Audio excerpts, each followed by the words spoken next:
The next speaker is Mrs. Professor Kristina Čufar from University of Ljubljana. Her speech is introductory speech on Facebook between private and public regulation, Slovenian perspective. Mrs. Professor, the floor is yours, please.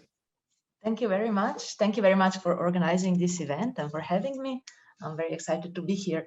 I am going to speak about the legal lawscape that I investigated as a part of preparing this chapter for the monography.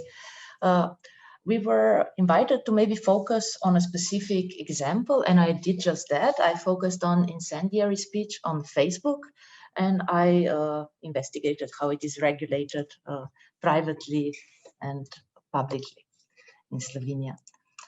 Okay, maybe first of all, a few words about the choice of example.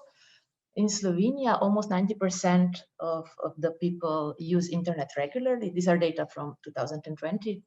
And more than 80% have at least one social network account. More than half of Slovenians have a Facebook account.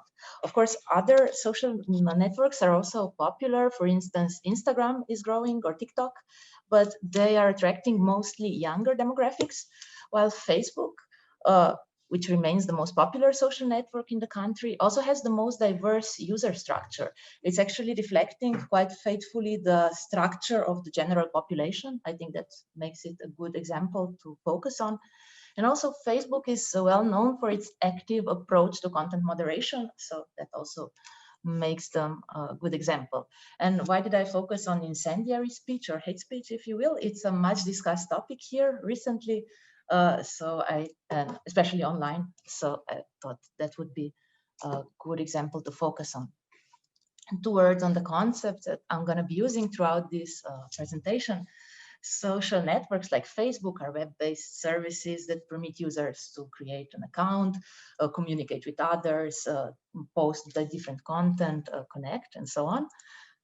Censorship, in the wide sense, of course, this means any official control over the flow of ideas. And of course, in this context, we can speak about private censorship when social networks are engaging in it. But in Slovenia, the idea of censorship is very closely associated with the idea of state controlling the flow of information and ideas. So when private actors like Facebook are doing it, maybe it is not always immediately recognized as such. Also, it has an extremely negative connotation. Content moderation maybe is more appropriate here because it underlines this aspect of private regulation of cyberspaces.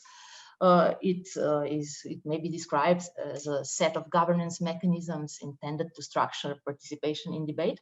I'm not saying it is a positive thing, but it is a necessary thing. Like my predecessor also made clear, there are certain content we don't want to see in these spaces. For instance, child pornography, terrorist recruitment, extreme violence, threats, hate speech, and so on. So in the social networks, they have to engage in this practice. The problem is how they do it. Are these processes transparent? Who gets to decide what is allowed and what isn't allowed? Is these companies. And another strong reason why these companies are engaging in content moderation is that they are for-profit organizations. They want to make money. How do they make money? They sell user data to advertisers. The longer users stays on their platform, the more data they produce, and the more money Facebook would make. So of course, if Facebook will moderate content in a way that the user will feel safe and comfortable on the platform, the user will stay longer, click more, and more money will be generated. So yes, there is a strong financial motivation for this. About hate or incendiary speech, in Slovenia, it is common to differentiate between 2 concepts of hate speech. One is illegal hate speech, prohibited by law and a punishable offense.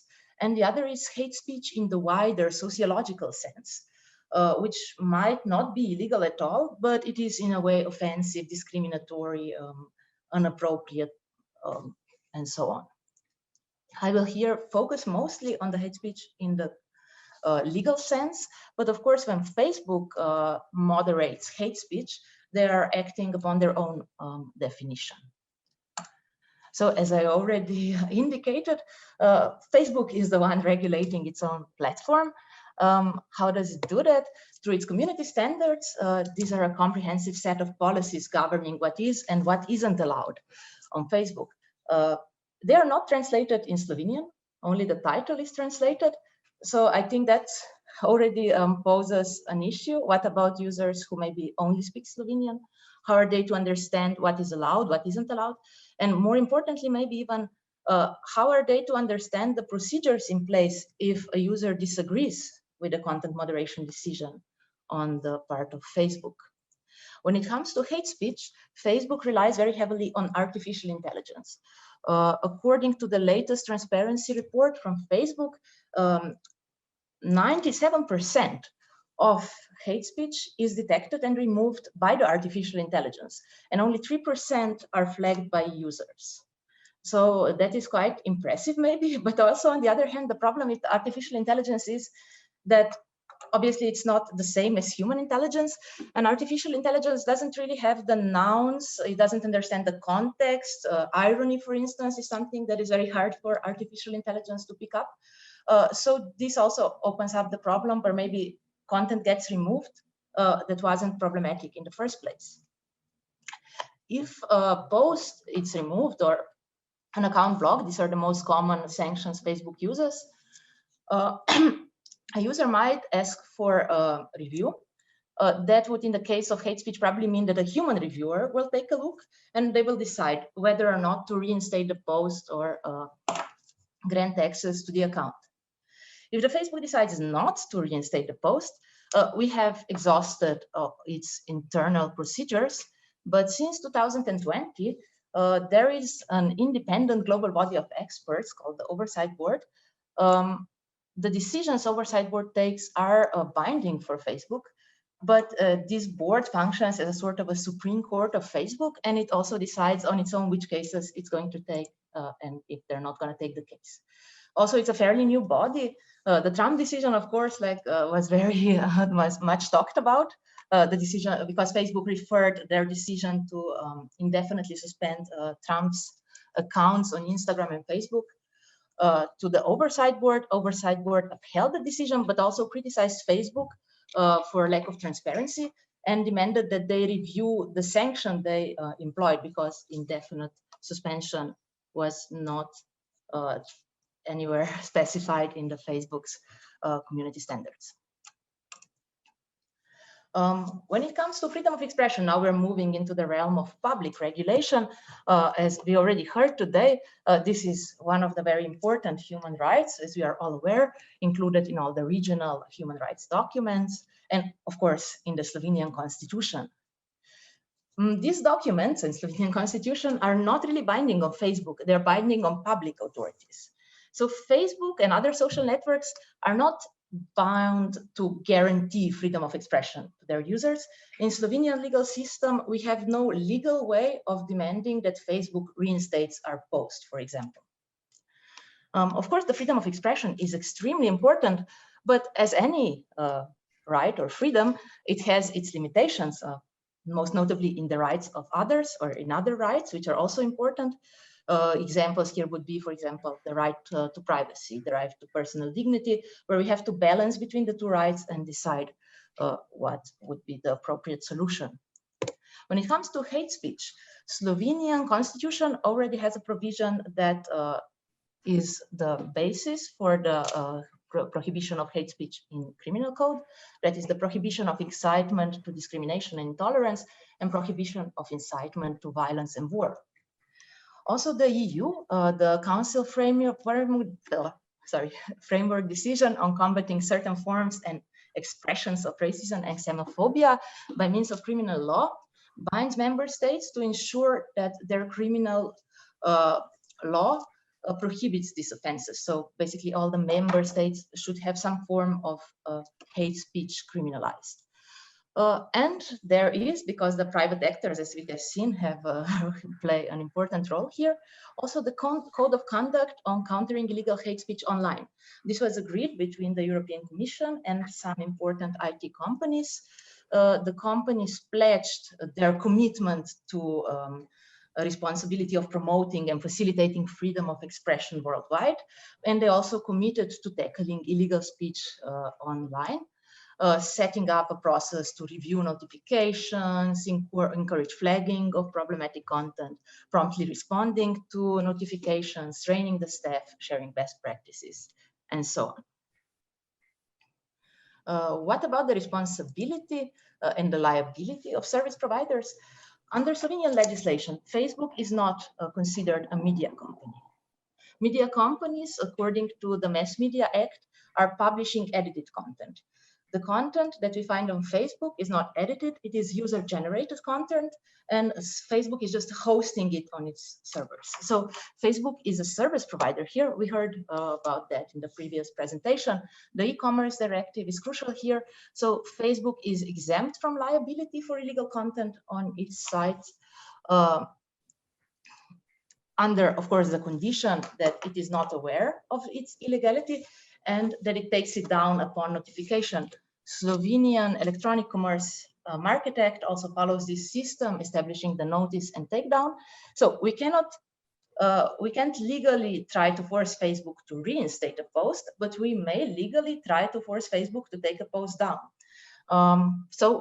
Therefore, the content would have to be illegal under Slovenian law. So there are several avenues on approaching this. In administrative law, we have some provisions. Protection of Public Order Act prohibits encouragement of intolerance. Protection Against Discrimination Act prohibits incitement to discrimination. Criminal law, obviously, is very important here. Illegal hate speech is prohibited. The prohibition of public incitement to hatred, violence, and intolerance is the relevant article. There are, of course, also all the offenses against reputation and honor, and some other offenses that may take place on social networks, for example, unlawful publication of public writings, disclosure of classified information, abuse of personal information, and so on. Civil law obviously plays an important part here. If there is a post on social networks, potentially illegal, of course we want swift action. We're not gonna want to wait the years it takes to finish a legal procedure. So injunction orders are super important here. They are regulated by the Enforcement and Security Act. And of course, obligations code. They provide civil law remedies if the damage was suffered by illegal posts on social media. One might be entitled to monetary compensation or end publication of judgment and correction. To conclude, I will talk about some problems connected with the questions of content moderation and censorship on social media. As you have seen, we are dealing here with a very interesting intersection of private, public, and hybrid governance. And probably in the future, it will stay that way. But there are, of course, some very problematic questions that arise from all of this. So it seems that private companies will remain important actors here. And some issues then need to be discussed. First of all, the problems of dolphins in the net. So as you know, when we fish for tuna fish, for example, sometimes a dolphin gets caught in the net. The same can happen with speech. So maybe we are trying to remove the illegal hate speech, but what about the perfectly acceptable speech that was wrongfully labeled as such and also gets removed? Under current legislation, there is a lot more incentive to remove content than to reinstate content, or than to take the time and money it takes to properly investigate whether or not the content is really problematic or illegal. Also, there is a question of who gets to do that. Who are these private actors like Facebook really the most appropriate to decide on illegality of a certain expression? This is a good question too. So there should be maybe different procedures in place that will also involve in some way public actors. Of course, there is always a question. We may all agree that certain types of expression should not be permitted, but where are the limits? Who gets to set them? These are very important questions that remain very much open, I think. There is also a very big problem connected with private regulation of cyberspaces, and that pertains to transparency and democratic oversight. Who creates these rules? Are we even aware of what exactly these rules are, how these procedures work? Were we really involved in their creation, and so on? This, I think, is also important. And I think that the current legislative framework doesn't really touch upon the problem of opinion power or political power of social networks, which is quite vast, as we are all aware. But mostly they are not treated as actors with huge political power. But I think in the future, this will be another issue that we will have to address. So, okay, I don't want to be too long. All the details and more will be found in my chapters in the monograph. So now I will thank you very much for having me and thank you for the debate.